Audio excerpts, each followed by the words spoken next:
Dargaggoon Oromoof Oromiyaa yoo weellisu yoo sirbu garaa nama kaasee garaa nama raasee lapheetti nama bu'a.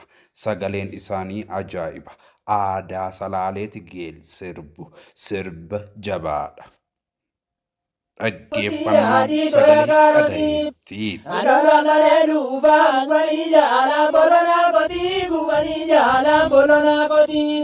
Mogege siketu makakara gori redia muta kakara gori redia muta yakeni dia loje te himalaka apu gotu ya mucha himalaka apu gotu ya mucha Gaaddisaa Magarsaati sirba dhufe kinoo jedhu kan weeddise yeroo ammaa hawaasa isaaf naannoo isaa gidduutti argamee sirba kana sirba shoobateeti.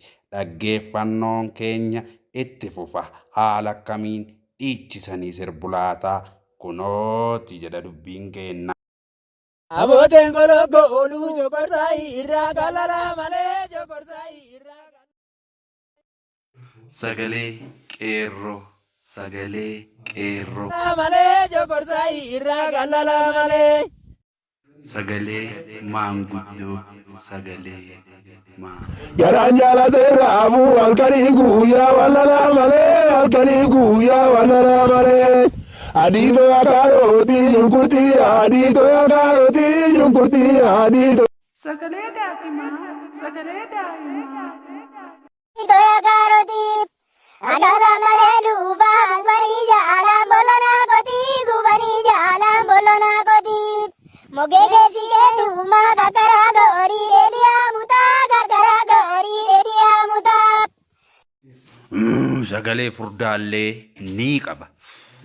Yakeni yadoje ete himalaka apu gotu ya mucha himalaka apu gotu ya mucha. Azuma kakala ate bare haruzi buta kara bare haruzi buta kara. Napata sidada. Shamarranii. Abeesa salata asii bitaa garaa.